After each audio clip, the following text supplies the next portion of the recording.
అరసవల్లి క్షేత్రంలో జరగనున్న రథసప్తమి వేడుకలను రాష్ట్ర పండుగల అత్యంత వైభవంగా నిర్వహించేందుకు మన ప్రభుత్వం మరియు జిల్లా యంత్రాంగం అన్ని ఏర్పాట్లు పూర్తి చేశామని ఎమ్మెల్యే గోండు శంకర్ అన్నారు. భక్తులకు ఎక్కడా ఎటువంటి ఇబ్బంది కలగకుండా మేము తీసుకుంటున్న చర్యలను మీతో పంచుకుంటున్నాను అని మీడియా సమావేశంలో అన్నారు.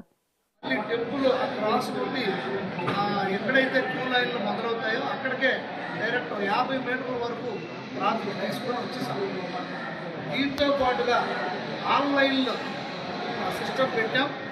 ఆన్లైన్ ద్వారా ఇంటి వద్దనే టికెట్స్ బుక్ చేసుకొని ప్రింటింగ్ కూడా తీసుకునే సౌకర్యం కల్పించాం.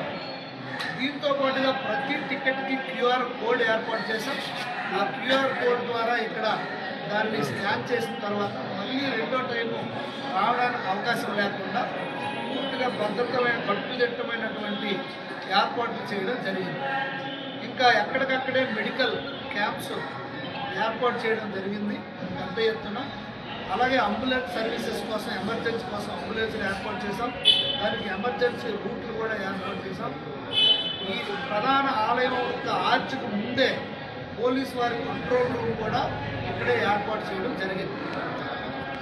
ఇదంతా దీంతో పాటుగా బయట మొబైల్ టాయిలెట్స్ దాదాపుగా ఒక 250 మొబైల్ టాయిలెట్స్ ఏర్పాటు చేశాం. బయట ఎవరైతే స్వచ్ఛంద సేవా సంస్థలు ఉన్నారో వాళ్ళు కూడా పెద్ద ఎత్తున భోజన ఏర్పాట్లు చేస్తున్నారు. హోటల్ అసోసియేషన్ వాళ్ళు 40,000 మంది చేస్తున్నారు. అలాగే ఆలయం అభివృద్ధి తరఫు కూడా 2 లక్షల లడ్డూలు ఉచిత ప్రసాదంగా ఒక్కొక్కరికి వచ్చిన వరకు లడ్డూ ఇవ్వడానికి ఆ ఏర్పాట్లు కూడా ఆలయం నుండి ఏర్పాటు చేయడం, ఎక్కడికక్కడే సేల్స్ కౌంటర్స్ ఏర్పాటు చేసాం. ఇక పరిశుభ్రత కోసం, శానిటేషన్ కోసం మున్సిపల్ కార్పొరేషన్ సిబ్బందిని బయట నుండి కూడా కొంతమందిని తీసుకురావడం జరిగింది.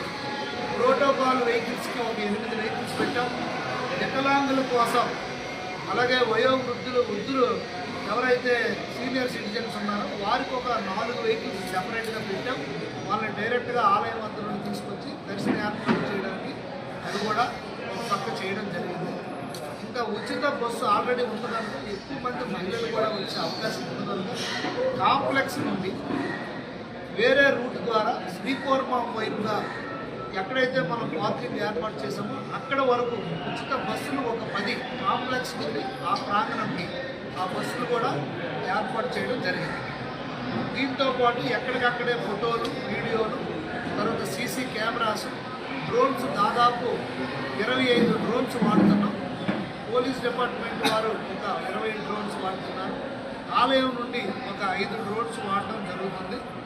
అలాగే దీంతో పాటుగా ప్రముఖ దేవాలయాలు 18 దేవాలయాల తాలూకా నమూనాలు ఆయా దేవాలయాల ఈవోల ద్వారా తీసుకొచ్చి కోట్రామూర్తి స్టేడియంలో ఆ దేవాలయాల నమూనాలు కూడా అక్కడ ఇచ్చి ఆ స్వామివారి తీర్థ ప్రసాదాలు అలాగే దర్శనం అందే విధంగా అక్కడ కూడా జరుగుతుంది. దీంతో పాటుగా పబ్లిక్ ఎంటర్టైన్మెంట్ కోసం గత సంవత్సరం కూడా హెలికాప్టర్ రైడ్ మనం ఆర్ఎన్బి దగ్గర పెట్టుకోవడం జరిగింది. గౌరవ కేంద్ర మంత్రి పౌర విమానయాన శాఖ మంత్రి రామ్మోహన్ నాయుడు గారి చొరవతో, ఆయన సహాయ సహకారంతో అక్కడ హెలికాప్టర్ రైడ్ ప్రారంభించారు. ఈ సంవత్సరం కూడా హెలికాప్టర్ రైడ్ అక్కడ ప్రారంభించారు.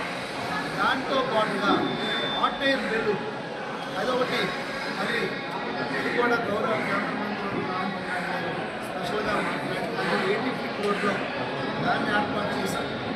అలాగే పర్యాటకులను ఆకర్షించడానికి కోసం ఇంకా పెద్ద ఎత్తున డ్రోన్ ఏదైతే డ్రోన్ షో ఒకటి 23వ తారీఖున సాయంకాలం 7 గంటలకి కోట్రామూర్తి స్టేడియం ప్రాంగణంలో డ్రోన్ షో ఏర్పాటు చేశాం. దాంతో పాటు 23వ తారీఖు పొద్దున్న 7 గంటలకి 80 రోడ్లో సామూహిక సూర్య నమస్కారాలు ఏర్పాటు చేశాం. ఈ సామూహిక సూర్య నమస్కారాలతో పాటు మధ్యాహ్నం 2 గంటలకి శోభాయాత్ర ఆర్ట్స్ కాలేజ్ నుండి స్టేడియం నుండి అరసవల్లి శ్రీకాకుళం జిల్లా యొక్క సంస్కృతి సాంప్రదాయాలు కళలను వినపడే విధంగా ప్రపంచవ్యాప్తంగా అందరూ చూసే విధంగా ప్రపంచవ్యాప్తంగా అందరూ పనులు హంసవతి క్షేత్రంపై విధంగా అది ఆ శోభయాత్ర నిర్వహించబడుతుంది. ఆ రోజు సాయంకాలం 5 గంటల నుండి 7 గంటల వరకు లోకల్ ఏదైతే మన శ్రీకాకుళం కళలు ఉన్నాయో వాటికి సంబంధించిన సాంస్కృతిక కార్యక్రమాలు జరుగుతాయి. 7 గంటలకి డోర్ షో జరుగుతుంది. తర్వాత ప్రముఖ సినీ గాయకులు అలాగే సినీ గాయకురాలు అందరూ రావడం జరుగుతుంది. మ్యూజిషియన్స్ అందరూ కూడా. అది అయిన తర్వాత అదే రోజు పొద్దున్నే 10 గంటలకి ఎన్టీఆర్ మున్సిపల్ స్టేడియం 23వ తారీఖు స్టేట్ కబడ్డీ పోటీలు రాష్ట్ర వ్యాప్త పోటీలు జరుగుతాయి. అలాగే జిల్లాలో ఉన్న గ్రామీణ క్రీడా పోటీలు పొలవలు బస్తాలని, ఇసుకని, మొగ్గల పోటీలని, కర్రసాము ఇలాంటివన్నీ కూడా అక్కడ ఎన్టీఆర్ మున్సిపల్ గ్రౌండ్లో 2 రోజులు కూడా అక్కడ కూడా జరుగుతాయి. 23, 24 సాయంకాలం మళ్ళీ 5 నుండి 7 వరకు సాంస్కృతిక కార్యక్రమాలు జరుగుతాయి యువరామ స్టేడియంలో.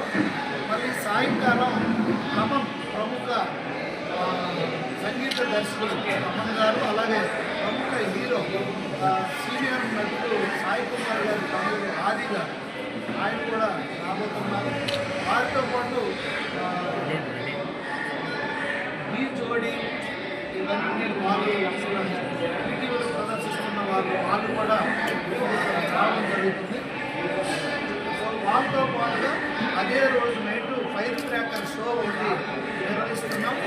దాంతోపాటు 23, 24 2 రోజులు కూడా మనకి లేజర్ షో ఉంది. అంటే శ్రీకాకుళం యొక్క చరిత్ర అలాగే ఆలయ చరిత్ర